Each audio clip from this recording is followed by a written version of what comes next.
Yes, ഇനി 3 മാസം കൂടെ കഴിയുമ്പോൾ നമ്മുടെ ഐഫോണിൻ്റെ 16 സീരീസ് ലോഞ്ച് ചെയ്യാൻ പോവുകയാണ്. ഐഫോൺ 16 സീരീസിൽ വരാൻ പോകുന്ന കുറേ മാറ്റങ്ങളെ പറ്റിയുള്ള ലീക്സ് ആൻഡ് റൂമേഴ്സ് ഒക്കെ വന്നുകൊണ്ടിരിക്കുകയാണ്. അത് വരും ഇത് വരും എന്നൊക്കെ പറഞ്ഞു. സോ എന്താണ് ഐഫോൺ 16 സീരീസിൽ വരാൻ പോകുന്ന പ്രധാനപ്പെട്ട മാറ്റങ്ങൾ എന്നതാണ് ഇന്നത്തെ വീഡിയോയിലൂടെ ഷെയർ ചെയ്യാൻ പോകുന്നത്. ഒട്ടുമിക്ക ലീക്സും കൺഫേംഡ് ആണ്. അപ്പോൾ വീഡിയോയിലേക്ക് പോകുന്നതിന് മുമ്പ് ഇതുപോലത്തെ ടെക് വീഡിയോസിൻ്റെ ഒരു ചാനൽ ഇപ്പോൾ തന്നെ സബ്സ്ക്രൈബ് ചെയ്ത് വയ്ക്കുക. പിന്നെ ആ സൈഡിലത്തെ ബെല്ലൈക്കണൊക്കെ എടുത്ത് ഓളൊക്കെ ആക്കി ഇടുക. ഓക്കെ, അതൊക്കെ അറിയാമല്ലോ. സോ നമുക്ക് നേരെ വീഡിയോയിലോട്ട്. കഴിഞ്ഞ വർഷത്തെ പോലെയും ഇത്തവണയും 4 ഫോൺസാണ് ലോഞ്ച് ചെയ്യാൻ പോകുന്നത്. IPhone 16, 16 plus, pro, pro max. അപ്പോൾ ആദ്യം തന്നെ പ്രധാനപ്പെട്ട മാറ്റമായ ഡിസൈൻ ചേഞ്ച് ചെയ്യുന്ന തുടങ്ങാം.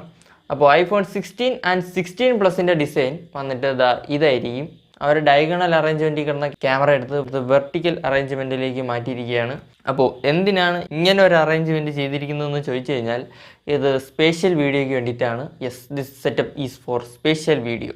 നമ്മൾ വിഷൻ പ്രോയിലൊക്കെ ഇട്ട് കാണാൻ വേണ്ടി. സോ ഇങ്ങനെ അറേഞ്ച്മെൻറ്റ് ചെയ്താലേ പറ്റൂ എന്നാണ് ആപ്പിൾ പറയുന്നത്. നമ്മുടെ 16 പ്രോ ആൻഡ് പ്രോ മാക്സിൽ ഡിസൈൻ ചേഞ്ച് വരുമോ എന്ന് ചോദിച്ചു കഴിഞ്ഞാൽ മിക്കവാറും നമ്മുടെ ആപ്പിളിൻ്റെ പരമ്പരാഗതമായ ഈ ഒരു ഡിസൈൻ ആയിരിക്കും വരാൻ പോകുന്നത്. ഇടയ്ക്ക് ഒരു ഫിഡ്ജറ്റ് സ്പിന്നറിൻ്റെ രീതിയിലുള്ള ഡിസൈനൊക്കെ വരുമെന്നൊക്കെ പറയുന്നുണ്ടായിരുന്നു. സത്യം പറഞ്ഞാൽ ആപ്പിൾ എന്ന് പറയുമ്പോൾ നമുക്ക് ഈ ഒരു ഡിസൈനാണല്ലോ ഓർമ്മ വരുന്നത്. ഏത് എനിക്കിഷ്ടമാണ് കേട്ടോ. പിന്നെ ഐഫോൺ 15 സീരീസിലെ ഒരു പ്രധാനപ്പെട്ട മാറ്റമായിരുന്നു നമ്മുടെ ആക്ഷൻ ബട്ടൺ. അതുപോലെ 16 സീരീസിലേക്ക് വരുമ്പോൾ ക്യാപ്ചർ ബട്ടൺ എന്ന് പറഞ്ഞൊരു സാധനം കൊണ്ടുവരികയാണ്. അപ്പോൾ എന്താണ് ഈ ഒരു ക്യാപ്ചർ ബട്ടൺ എന്ന് ചോദിച്ചു കഴിഞ്ഞാൽ ഇതൊരു ടച്ച് സെൻസിറ്റീവ് ആയിട്ടുള്ള ബട്ടണാണ്. പവർ ബട്ടൻ്റെയൊക്കെ താഴെയായിട്ടായിരിക്കും വരുന്നത്. DSLR രീതിയിൽ ഫോട്ടോ എടുക്കാൻ വേണ്ടിയിട്ട്. അപ്പോൾ അതിനാണ് ഈ ഒരു ക്യാപ്ചർ ബട്ടൺ കൊണ്ടുവന്നിരിക്കുന്നത്. അപ്പോൾ ഈ ഒരു ബട്ടൺ ഉപയോഗിച്ചുകൊണ്ട് ഈ ഫോട്ടോ എടുക്കാൻ മാത്രമേ പറ്റുള്ളൂ എന്ന് ചോദിച്ചു കഴിഞ്ഞാൽ അങ്ങനെയൊന്നുമില്ല. ഈ ഒരു ബട്ടൺ ഉപയോഗിച്ചുകൊണ്ട് സൂം ഇൻ സൂം ഔട്ട് ചെയ്യാൻ പറ്റും, പിന്നെ ഫോക്കസ് ചെയ്യാൻ പറ്റും, അങ്ങനെയൊക്കെ കുറച്ച് പരിപാടികൾ ചെയ്യാൻ പറ്റും. പിന്നെ എല്ലാ മോഡൽസിലും ആക്ഷൻ ബട്ടൺ വരുമെന്നാണ് പറയുന്നത്.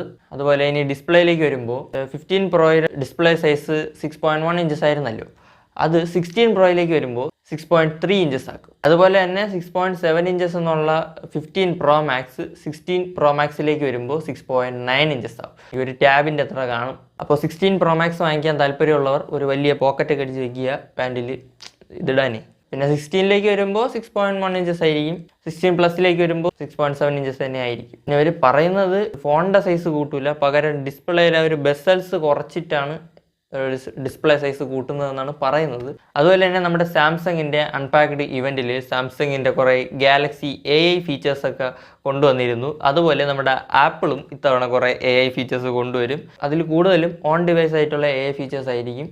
അതായത് നെറ്റില്ലാതെ നിങ്ങൾക്ക് ആ ഒരു AI ഫീച്ചേഴ്സ് ഉപയോഗിക്കാൻ പറ്റും. അതാണ് ഓൺ ഡിവൈസ് ആയിട്ടുള്ള AI features. Okay, so net വേണ്ട, ഫോണിനകത്ത് തന്നെയുള്ള കുറച്ച് AI ഫീച്ചേഴ്സാണ്. പിന്നെ ചിപ്സെറ്റിലേക്ക് വരുമ്പോൾ A18 ആയിരിക്കും ബേസ് വേരിയൻസിൽ, A18 പ്രോ ആയിരിക്കും നമ്മുടെ പ്രോ വേരിയൻസിൽ. പിന്നെ അസ് യൂഷ്വൽ 16 സീരീസിൽ കുറേ കളർ ഓപ്ഷൻസ് ഒക്കെ കൊണ്ടുവരും. ഇനി ക്യാമറയിലേക്ക് വരുമ്പോൾ ക്യാമറയുടെ സെൻസേഴ്സ് അല്പം വലുതാക്കുമെന്ന് പറയുന്നു. പിന്നെ അൾട്രാ വൈഡ് വന്നിട്ട് 48 മെഗാ പിക്സൽ ആയിരിക്കും. അപ്പം 48 മെഗാ പിക്സലിൻ്റെ 2 ക്യാമറയാണ് 16 പ്രോ ആൻഡ് പ്രോ മാക്സിൽ വരാൻ പോകുന്നത്. പ്രോ വേരിയൻസിൽ മാത്രം. പിന്നെ ബാറ്ററി അല്പം ഒന്ന് കൂട്ടും. 40 വാട്ട്സിൻ്റെ ഫാസ്റ്റ് ചാർജിങ് കൊണ്ടുവരും എന്നാണ് പറയുന്നത്. അതുപോലെ തന്നെ 20 വാട്ട്സിൻ്റെ വയർലെസ് ചാർജിങ്ങും കാണും.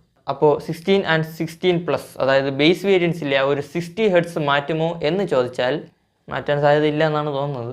പിന്നെ ചിലപ്പോൾ നമ്മളെയൊക്കെ അതിശയിപ്പിച്ചുകൊണ്ട് ഒരു 120 ഹെർട്സ് ഒക്കെ കൊണ്ടുവന്നാൽ അല്ലായി, അത്ര തന്നെ. പിന്നെ സൈഡ് ഗ്ലോസി ആക്കും. പിന്നെ ഹോം സ്ക്രീൻ കസ്റ്റമൈസേഷൻ നമ്മുടെ സിറിയെ കുറേ കൂടെ വേറെ ലെവലാക്കാൻ പോവുകയാണ്. സോ ഇനി തൊട്ട് സിറി വേറെ ലെവലായിരിക്കും. അപ്പോൾ നിങ്ങൾക്ക് അറിയായിരിക്കും 16 സീരീസിൻ്റെ ലോഞ്ച് സെപ്റ്റംബറിലായിരിക്കും വരാൻ പോകുന്നത്. അപ്പോൾ ഇതൊക്കെയാണ് ഐഫോൺ 16 സീരീസിനെ പറ്റി വരുന്ന ലീക്സ്.